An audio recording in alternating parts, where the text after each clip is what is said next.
You're listening to Sips of Sanity, your toolkit for emotional and intuitive intelligence, or what we like to call the dirty work. Let's do it. Hi, Kelly. Good morning.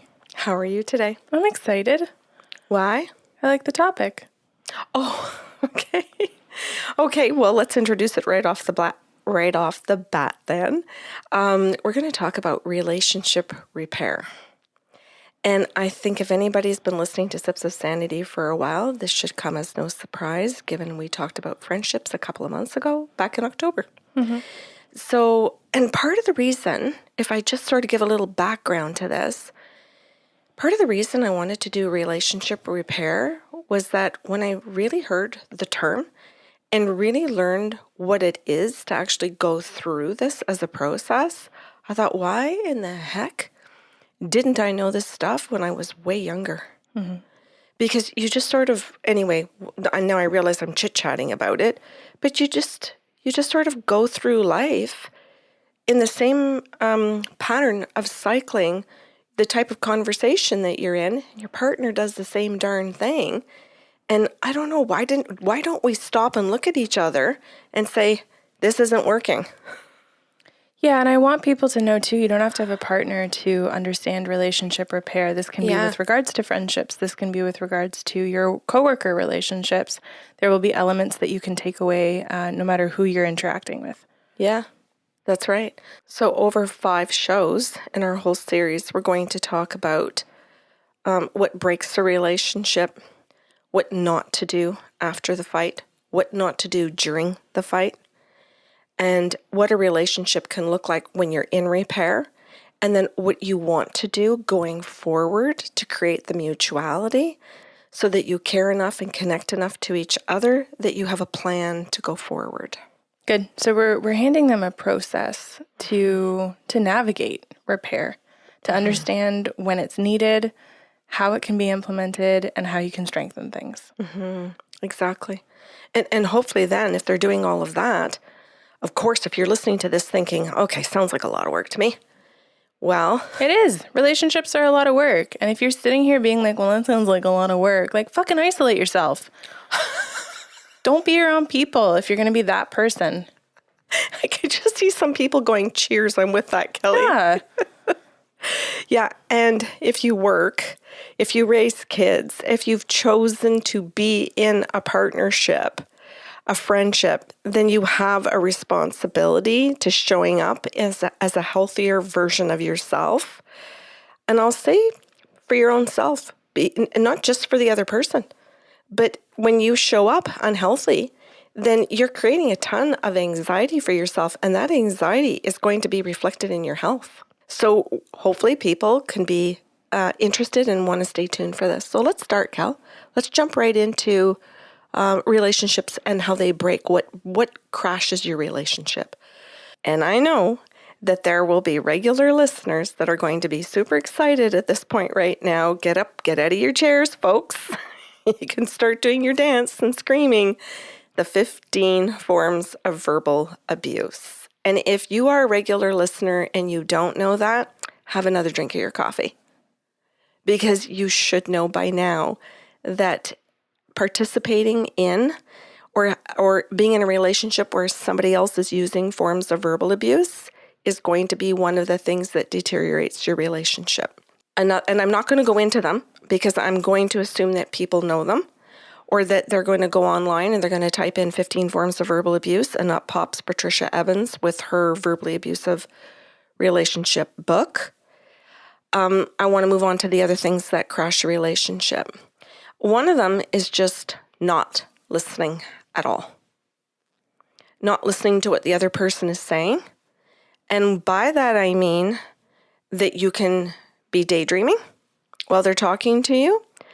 You could be in your own head coming back with your own defense or your own attack or whatever it is that's on your own agenda. But it could also be where you're distracted and where you're looking for other distractions. So say traffic goes by and you get distracted by the noise of the garbage truck. But where you allow some form of distraction to break the connection between the two of you. Because if somebody is coming at you in a conversation and now it's escalating, they're looking to make a connection with you, or they would have left. They wouldn't have approached you. And what you're doing when you move into being distracted is you're breaking that connection. And the other person can go into levels of stress and anxiety when you get distracted because they see you breaking the connection. Yeah, I think some people will hear what you say and they'll resonate with it. And some people will think, well, we're both in the car together. We were both distracted by the same thing. How is the connection broken? And what we're really talking about is your disengagement. If you are disengaging from the person and you are engaging in another visible kind of experience that's happening, then the focus is no longer on the relationship or the other person or the problem or the solution, whatever it is that you guys are trying to do together. That's what we refer to the connection as, right? It's when you disengage from that as a focus, you've broken the connection, as Karen says. And you could, to add to what you're saying, because you're talking about being in a car, the distractions could be really valid. But like you say, it's to be able to be present enough when a distraction occurs that you're still listening to the other person. Yeah, and things that break a relationship aren't always intentional, as you're saying, right? So I could be happy to be in the car with you, traveling, to some kind of destination, enjoying the conversation, and something comes up as a distraction that has the potential to pull our focus away from one another. That's okay, but we still have to understand that if you were in the middle of saying something important to you, and now we're not getting back to it once the distraction has happened, the need for repair exists. And it's not that someone is at fault. It's that this has occurred and someone needs to take responsibility to create or implement or initiate repair. As you were saying that, I was thinking about other forms of distractions. And one that popped into my mind, and I don't know if you could actually say this as a distraction, but imagine if your partner always chooses to pick these tough conversations when you're going to bed, and your distraction is actually that you fall asleep. Well, that's not fair. I would blame the partner who's choosing to do this at an inopportune time. Yes. When they know that you are not at a capacity. Yes. That's a form of undermining. Oh, I love that. I thank you for doing that. It's saying, look at me, I'm doing my work. What are you doing falling asleep, not doing yours? It's like, no, grow the fuck up. And don't tackle things at 10 p.m. if you're not both night owls. Good. Thank you for wording it as undermining, Kelly. But it's the same if I pick, I'm a morning person. If I pick to approach my partner at 7 a.m. when I know they don't necessarily rise and get into their body until 9:30, that's a me problem. It certainly is. Anyway, I'm hoping that what people will do just in this example alone is think, okay, do I do this? Because what can happen is that when you're listening to this, it's easy to think my partner does this to me, my mother does this to me. But or my coworker or whoever. But what we want you to do too is to be able to recognize, do I do these things? Okay. I'll also say disagreements can break a relationship, even when no form of verbal abuse exists, right? When you recognize in a moment that the two of you are not on the same page, not in agreement with a way forward, then a break has occurred. And again, it's no one's fault. Everyone's entitled to their own stance or opinion or needs or desires or whatever it is. And you're recognizing that two individuals are standing in front of each other, needing or wanting different things. A break has been made.